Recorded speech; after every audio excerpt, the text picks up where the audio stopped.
All right, drawing and painting 1. So, once you have all of your charcoal materials, you are going to grab a gray piece of paper that's this size. I have tan, but you guys are going to be using gray. Either or is a medium value paper. And so I chose gray because it's a little bit easier for you guys to start out with and understand how the tone of the paper kind of fits in with the value scale. You have 5 objects at your desk that you're going to be responsible for fitting on this paper and drawing. The first thing that you always want to do, no matter what ground you're working with as far as it being toned, is you want to do a value scale and you want to see where the tone of the paper fits in. So for your gray paper, it's going to fit into the middle box just like my tan paper did. So what I did was I just took a ruler and outlined it and did 1.5-inch boxes all the way down. So I think it's 7.5 inches long, and then just the ruler width wide. And then I just split it down into 1.5-inch boxes. You want to put that really close to the paper, but not all the way on the edge. And then you want to really start establishing your contrast right away. So do your lightest box, and I simply used my white charcoal pencil for this, went over it a couple of times. And for the whitest box, you really want to get rid of the tooth of the paper as much as possible. Same thing for the black box. So if you have to lay it down and then use your finger and really go in, smudge it down, and then you just want to make sure that you go through and you clean up the edges as you go. For your other values, you want to just put a really light coat of charcoal over it with your pencil. I find it's the easiest to control. And then again, clean up your edges. Do that with both the black and the white. And then this is going to be your value scale. So if you had like a dark purple paper, that dark purple would probably end up sitting right here closer to the black, and you would have more variations of your lighter values with the white. If you had a light pink paper, that light pink would probably sit closer to the lighter end on your value scale, and you would have more variations of black. So I chose the gray paper for you guys because it sits directly in the middle. It's a medium value paper. So what I'm going to do today is show you how to use the black and white charcoal in order to shade the sphere, because I find it's actually one of the harder things to draw. When using black and white charcoal, you do not want to mix the charcoals at all. The tone of the paper should allot for your medium values. So if you mix the black and the white charcoal, you're going to get a really yucky kind of murky looking color. Okay, so you do not want to do that.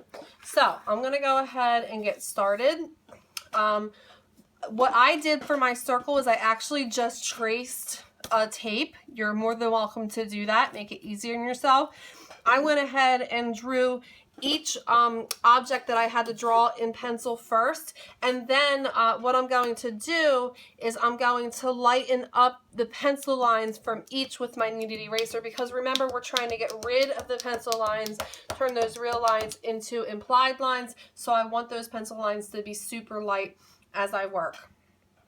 I want to make sure that I understand where my light is coming from, so every table is different. I am not working in the same environment as you, so I'm going to kind of make it up as I go, but you should really be looking at the sphere that is sitting at your table with your light source. So if you're sitting in a spot where the light is directly behind the ball, you're going to end up with a silhouette with no highlight. You have to move. Make sure that everybody has a nice clear image of each object before you get started. If you have to, make sure that you guys move the lamp so that everybody is able to see. You really have to work together as a team. So I'm actually going to sit mine right up there and I can kind of see it. So the first thing I want to do is I want to figure out where my highlight is. My highlight really sits closer to up here, and my shadow sits down here. So what I want to do first is start establishing contrast. We have the medium, so I want to go figure out where my darkest values are and my lightest values are. So I know that my background is going to be black. So the first thing I'm going to do is go through and very carefully, and I can outline this right now because I am going to get rid of this line through value. I'm going to start figuring out where my blackest values are going to be. Now this is really important. Whenever you start charcoal, you want to make sure that you're covering up the area that you've already worked with. So now if you want to, here's where you can switch. For a large dark area, you want to line up the edge of your charcoal with the edge of the object and go through and do a nice clean edge all the way around, and make sure that you turn your paper if you need to.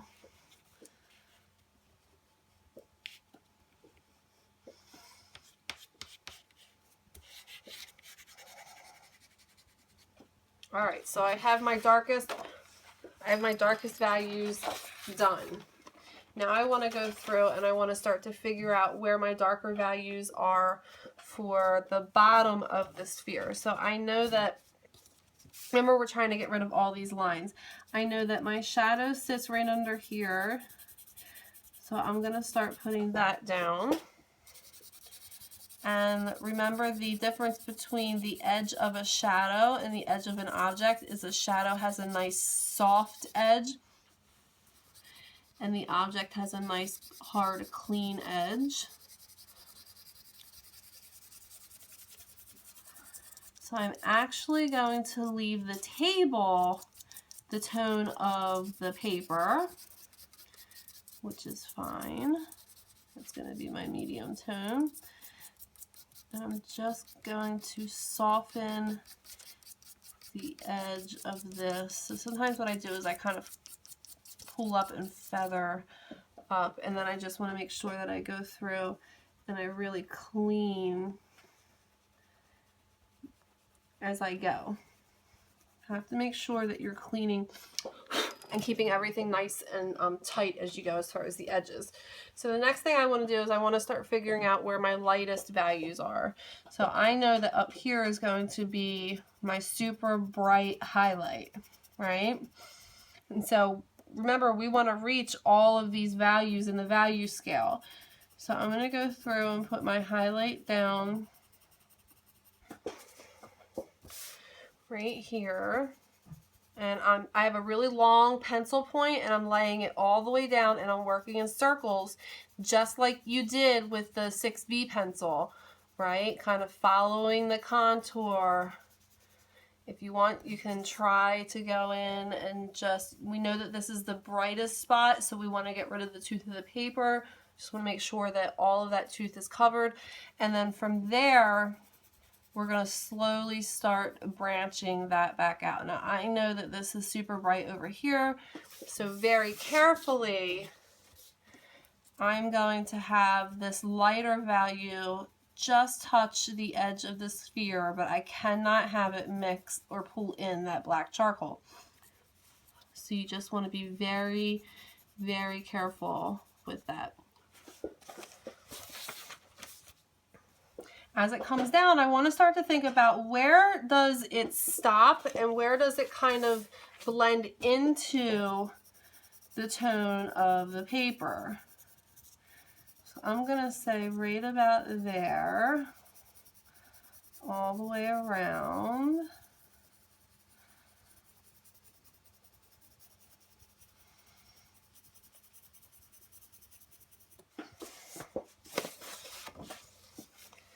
Kind of blends in. Remember, we have to have a difference between the sphere and the background as well. So I want to make sure that there's not a line there and it's all through value change.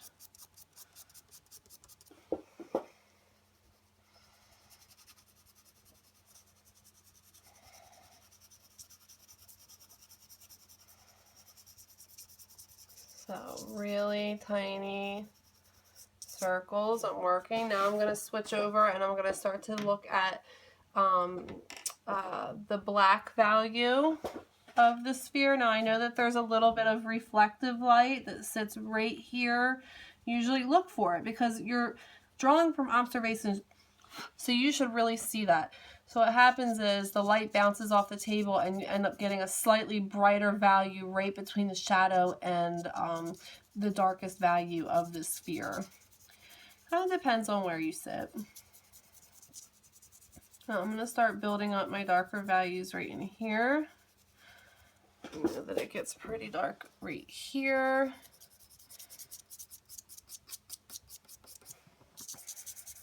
I'll bring it back in, make sure that you guys can see. Now this is one of those things where you're going to put it down and you may find that you've got to knock back some of the white in order to branch out some of the black. And you might have to go back and forth, which is why it's really important for you to make sure that you're holding that kneaded eraser.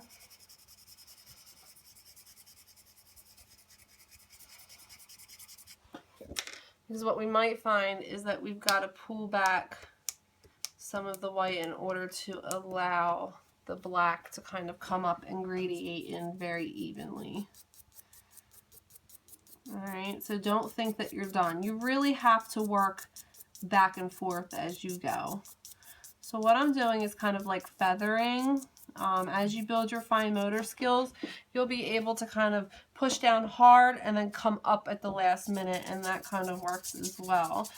If you're finding that you're not able to do that, then just keep working with the really small circles, just like you would with a pencil. Which is why it's so important for you guys to make sure that you're practicing with those pencils, because this all filters into it. Okay, so do you see how it feels very stripy? Here's where I'm going to start to pull back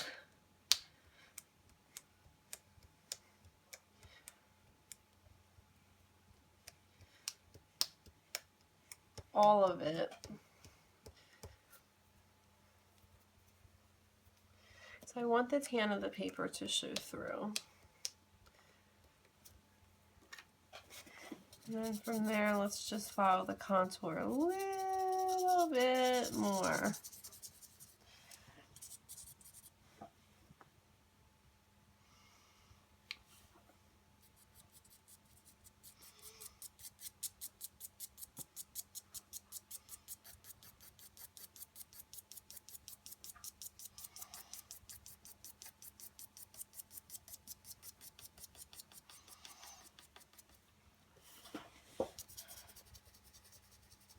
You find an area dark, shade around it so that it doesn't stand out as much. Make sure that you're using your kneaded eraser and your erasers to clean things up as you go. Now you notice that I don't really use the blenders, but here's where you kind of can if you want to. So for instance, I go in and very gently, it's a preference thing. Like you either really like to do this or you don't. I like the tooth of the paper. I like being able to see the tooth of the paper. I feel like it kind of shows the artist's intentions, but that's kind of something that you want to watch out for. Pulling that black in. So I tend not to blend so much, but instead really just allow the tooth of the paper to show through. But again, it's a preference thing, so you kind of have to think about what you like to do. Then you're going to use the opposite end to go in and blend just a little tiny bit if you want. Now, if you go outside of the lines, you're just going to make sure you go back in. Yeah, I would blend the shadow for sure because the edges should be nice and soft. Could be that over here you want to go a little bit lighter. Knock this back a little bit.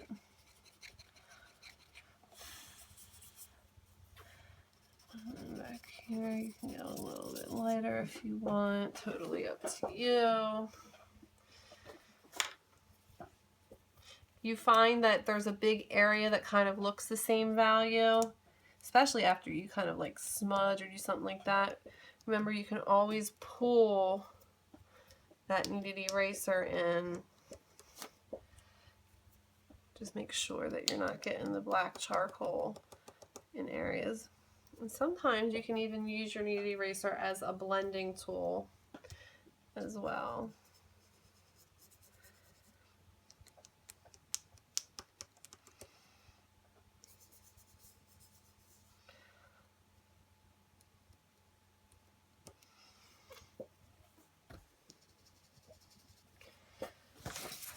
And we start to look at it. Looks pretty 3D. We'll go super bright right along here. That way we can add just a little tiny bit of tone right over here. What we did over there. Alright, clean it up. And you get ready and you go on to the next one. But do you see how the black and white charcoal is not mixed? If you mix the black and the white charcoal,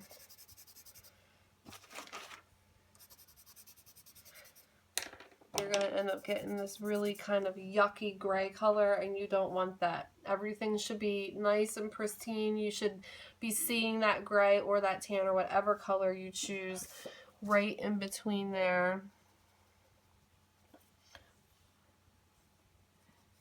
You have to add just a little tiny bit of a highlight at the bottom. Just a little tiny bit of reflective light, and that's it. Try the sphere. Once you're done that, I find that the box is pretty easy. The box always has a really light, medium, or dark side. So I would do the background first with all of them. The top completely black. That helps establish value, contrast right away. Usually the light is coming from above, so the top of the box is going to end up being like the lightest value. And then from there you have to pick a side that's going to be the tan of the paper and another side that's going to be just a lighter version of the black.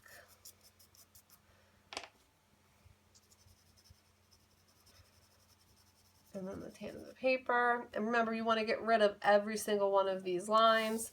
Try the cup. I really want you to make sure that you're trying the handle. When you're going to do something like this has flat facets. So again, this should have a side that's just the value of the paper, a bright side, a black for the background, a shadow. Do not forget your shadows on the table depending on where your light source is coming from, and then keep the tables the tan of the paper. When you go to work on areas like this is very round. I find that instead of working left to right like this, it's much easier, let's say the highlight is on this side, to work up and down than it is left to right.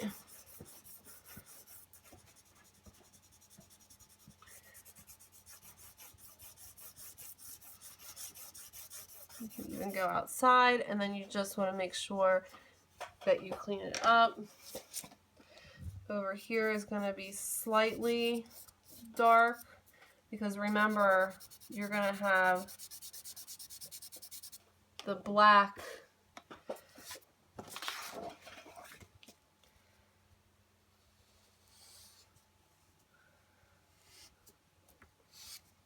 of the paper for all of these.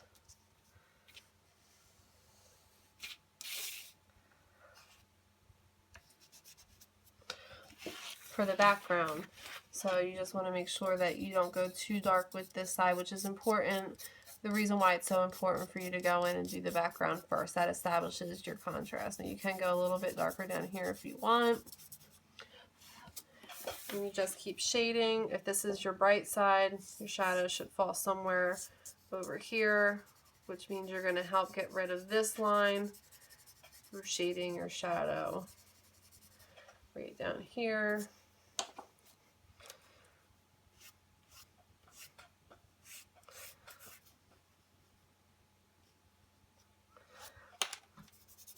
And out. All right. Keep washing your hands as you go. Make sure that you're not getting fingerprints. Keep make sure that you're cleaning up with your eraser, and that what you're once you're done one area, you hide it and you protect it while you're working on another area. All right. Again, if you have any questions, you can always email me at jessica.davis@app.k12.de.us. You can send me a picture of your work, and I would be glad to look at it very quickly and give you a little bit of feedback, or lean on each other. The people at your table can actually give you much better advice than you think. If something doesn't feel right, pull your values back and just try it again. Good luck, guys.